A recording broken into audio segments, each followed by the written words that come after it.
discussion du jour, on va parler d'un truc qui a pas mal secoué la communauté System.io récemment, l'onglet Marketplace. Pouf, disparu. Du jour au lendemain, plus rien.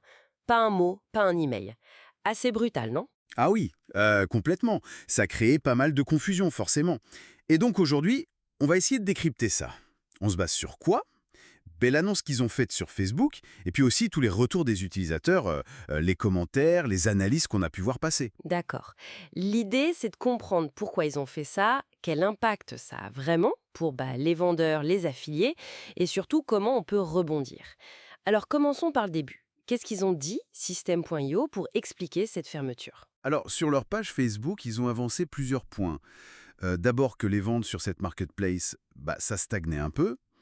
Ensuite qu'il y avait de plus en plus de produits qui, selon eux, n'avaient pas le niveau de qualité attendu. Ah oui, la qualité. Voilà.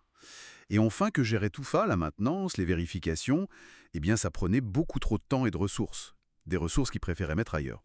Ok, donc une question de focus, de priorité et de qualité, si je résume. Ils ont dit où ils voulaient mettre ces ressources, du coup. Oui, l'objectif c'est de se concentrer sur des fonctionnalités que les utilisateurs demandent plus. Et point hyper important sur lequel ils ont beaucoup insisté, le système de tracking d'affiliation, lui, il marche toujours nickel. Ah, ça c'est crucial. Donc les liens affiliés continuent de fonctionner, les commissions sont toujours payées. Exactement. Ça ne change pas. C'est vraiment la découverte via la marketplace qui disparaît, pas le programme d'affiliation en lui-même. D'accord, c'est une nuance très importante. Mais cette marketplace, elle servait à quoi concrètement? C'était si central que ça? Sa fonction principale, c'était de mettre en relation, une sorte d'annuaire, quoi.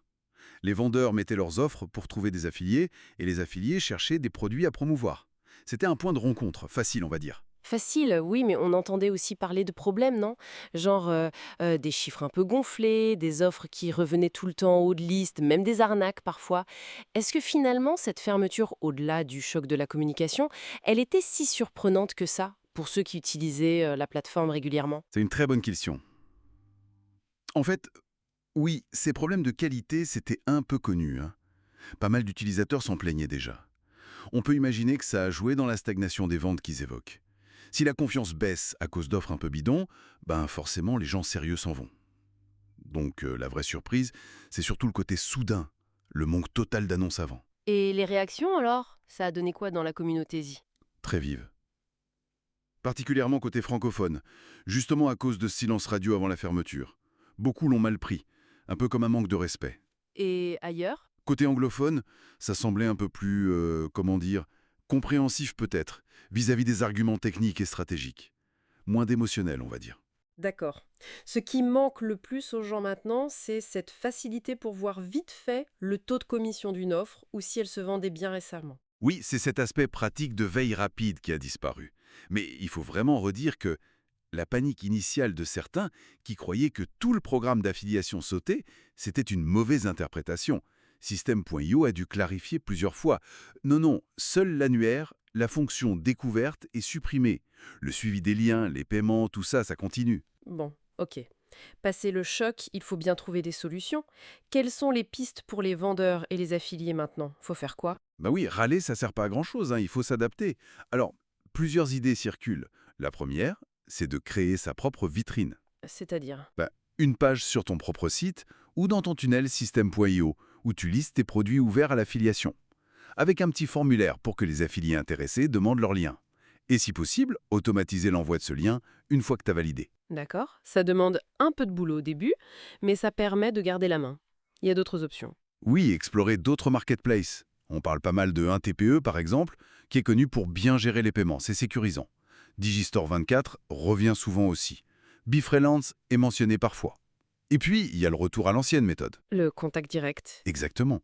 Démarcher directement les vendeurs ou les affiliés qui t'intéressent. Créer une vraie relation. Appeler, envoyer un message personnalisé.